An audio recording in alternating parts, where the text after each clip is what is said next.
Balagtasan videos.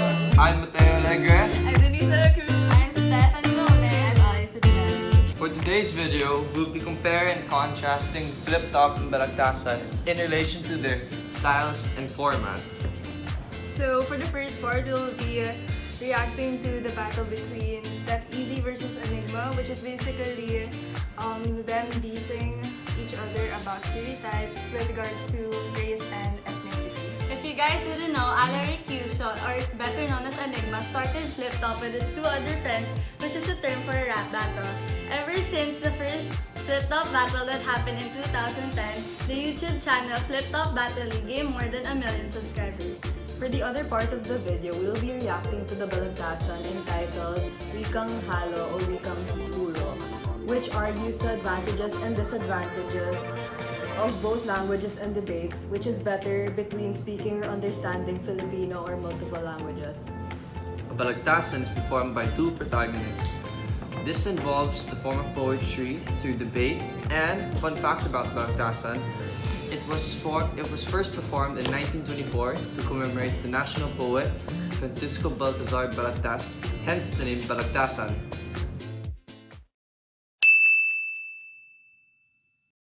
Balagtasan is a form of debate using poetic verse. The name of the literary form itself originates from Francisco Balagtas, a hugely influential Filipino poet from the late 1800s. He learned how to write poetry from another famous Filipino poet, Jose de la Cruz. Because of him, Balagtas was constantly pushed to develop and progress his writing.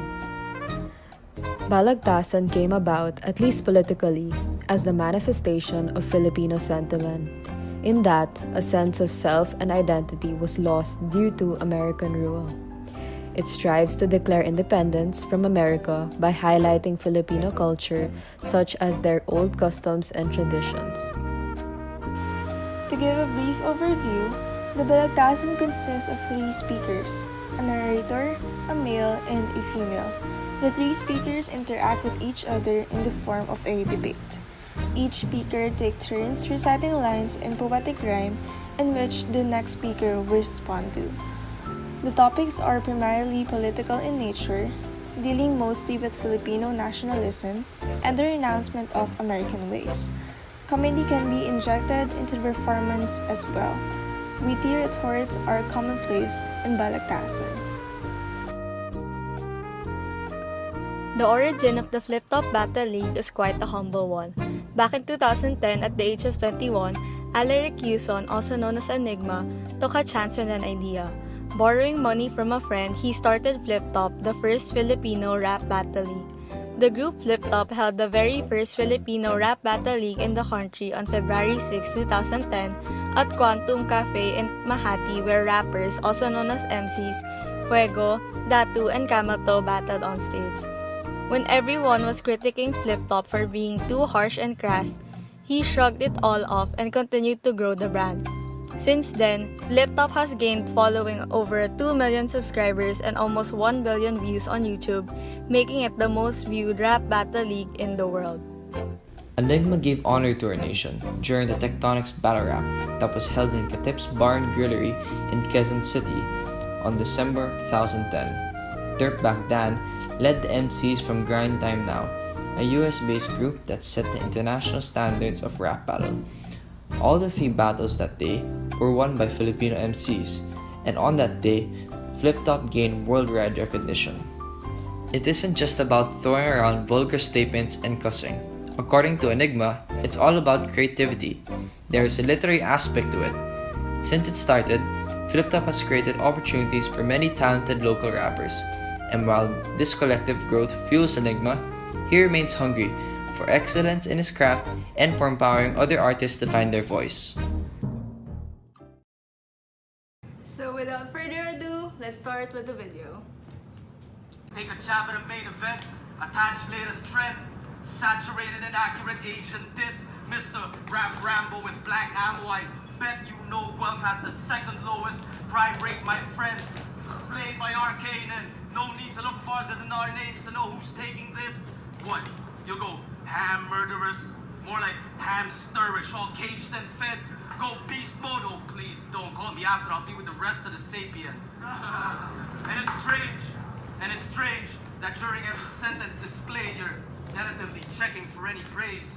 Focus straying from the center of the stage like you're second-guessing the occasion.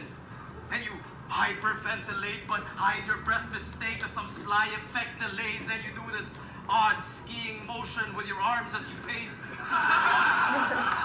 all it suggests is that you want to escape quick, so you speed up that elementary cadence. Shit doesn't change, it's plain and simple. The step is simple and plain. And the more he pretends to the aid, he merely cements the impression that he's unashamedly basic. Blame me for being born in a different place if I stick to the way things are meant to be shapen. But my considerate nature disintegrates when you're reinforcing your pigmentation so much you're even making me racist. Okay, rocking that mullet wig in the video blog as if your normal face doesn't already look like a rapist.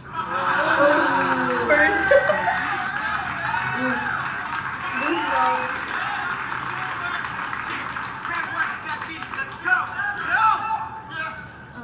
Enigma! Yup, that's the absolute perfect name. Because I'm left puzzled by every fucking verse you lay and I can't understand a goddamn word you say. For real. I don't give a fuck if in Fliptop you're supposedly the sickest. You're in Canada now, bitch. You're supposed to speak in English. You see, that accent kills any chances of us getting one line of your dumb shit. Someone's writing for nothing. I guess Sue Surf gonna have to put it in subtitles or something. Fuck it. That's why I went from Dirtbag Dan to Aftershock. Now you lowered down to my ranks? You never know who gonna take him out next like a blind date. But the way you keep dropping tears, it's no wonder you have that cry face. You see your writing might be nice, but your punches are weak. Plus you rush your delivery, fuck up and stumble your schemes, and that's coming from me. And I've seen all your battles. I'm not a personal fan. You're so whack you make it seem like Cursор's the man. What I'm saying is, you're worse than Shazam. Enigma. Well, when it comes to puzzle solving, I'm great. All that it takes is a couple of pieces that are properly placed. So it's money out his wallet, gun to his head. Call me Seinfeld, old bitches get mugged for their bread. And this is a Seinfeld reference that he won't get. Because in the Philippines, they haven't seen those seasons yet. See, it's called Tom Free, bitches! Ang paksa pong nakalaan sa matulang pagtatalo. Alin ba ang nararapat? Wikang puro o wikang Si Chela ay nagsasabing itong wikang Filipino nararapat ipagtanggol, ingatan at gawing puro.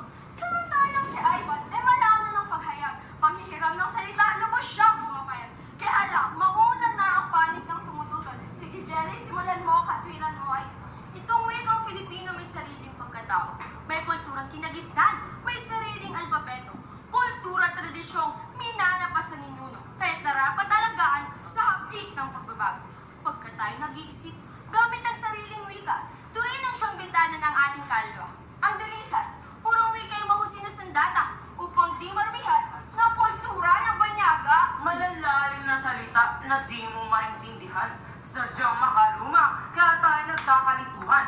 Sa panahon ng internet, ng Counter-Strike o ng Friendster, wika'y magiging praktikal at ang gamit hindi forever. Subalit kung katulad mo, parang lola kung makipag-usap, ay baka mas mainang pa, kaibol mo ay kulisa. Di mo talaga mapipigilan pagkalat nitong wikang Ingles, wikang haloy mahusay, pati na nga rin itong tawis. Halong wika, halong diwa, kaya walang pagkatuto.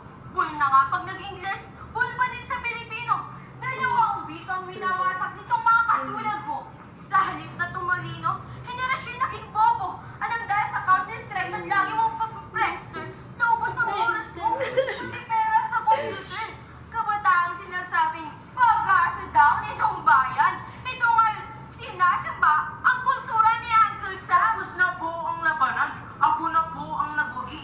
Purong wika imposible magamit na palagi. May salita bang katutubong palumbas mo sa computer?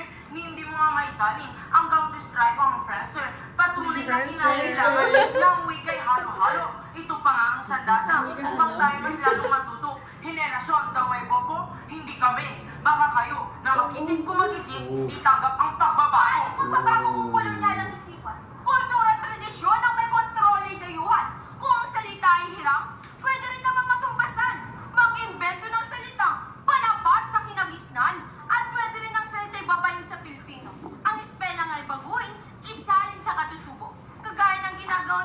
Indones at ng Malay. Katagang dayo binabaybay, gamit ang wikang taglay. Ikaw ba ay nababaliw? Technical terms babaguhin, idi ang lalo ng lahat ay kahirap intindihin. Wala akong sinasabing technical terms babaguhin. Ito ang kalaban ko, ang siyang lolo at ulyanin. Sino ba ang ulyanin? Sino ba ang mas magaling? Kayo na nga mga hurat at manunod ang bahalang humusga. Di hamak na mas magaling, pero utak ko'y mabilis mag-isip. Di ko gaya mo, makitid ang utak. Sadyang mali lang pagkakainterpretasyon mo. Sino bang mas makitid ang utak? Nang pisngi niya parang kamatis na namumula. At sino naiiba? Ikaw! Sandali lang, aking mga kaibigan. Lubhang lumalay ko sa paksa ng balagtasan. Pakiusap na balikan, paksa ng talakayan. Huminahon at magtimpi sa banggaan ng katinan. Ikaw ay ba't kunting lamig sa'yo dyan ay ganun. Ngayon itong balagtasan ay ito na tinapo natin. Kaya kayo ba't lang nanonood muli aking kahilingan, i-alin ang musikla masikaw. Palakpakan. We will be discussing our thoughts and reactions from both the videos, Fliptop and Balagtasan. Okay, so any final thoughts? I'm actually like both the videos kasi maraming matututunan, and even though they're different, like makikita mo pa rin yung similarities and yung sameness nila. For the Fliptop, it's more of two people debating and cursing, being vocal, while in Balagtasan, Although in Balagtasan, it's both forms of expression mainly through a traditional form of discourse. Through traditional form, we mean the use of literary words, literary devices that help emphasize and express their points clearly. we can conclude that the Fliptop rap battle is the modern version of a Balagtasan. And mas fit siya sa 21st century because people actually like pwede siya ma-access social media and any other social media platforms. Yeah, tsaka for me, yung Fliptop is kind of interactive kasi it's not really traditionally spoken lang siya. Tapos, hindi siya yung boring to the, well, in our generation. Kasi nga, meron siyang halong, what do you call that? We can relate to it easily. Kanta?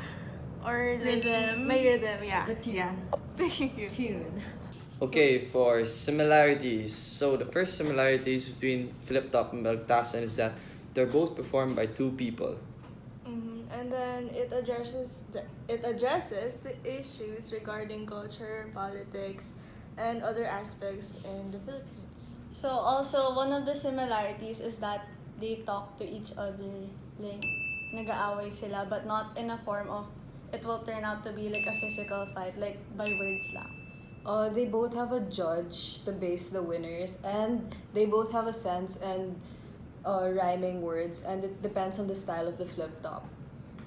Okay, so for the next part of the video, we'll be talking about the differences between Balagtasan and Fliptop. For me, one of the differences between the two types of poetry are the slowness in the delivery of the speeches. So, for me, yung tone na ginamit, kasi dun sa Fliptop, may rhythm siya and medyo pasigaw kasi gusto nila emphasize. But then,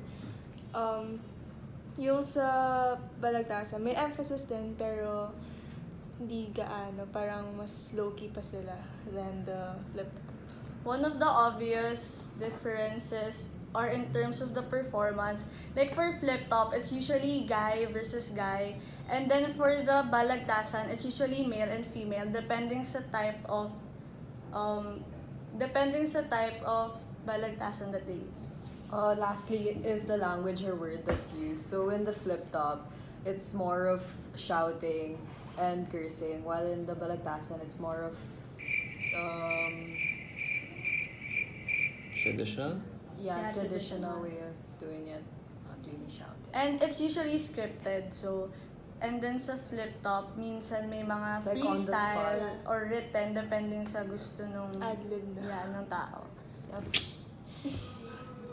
So, Why did our group choose these texts?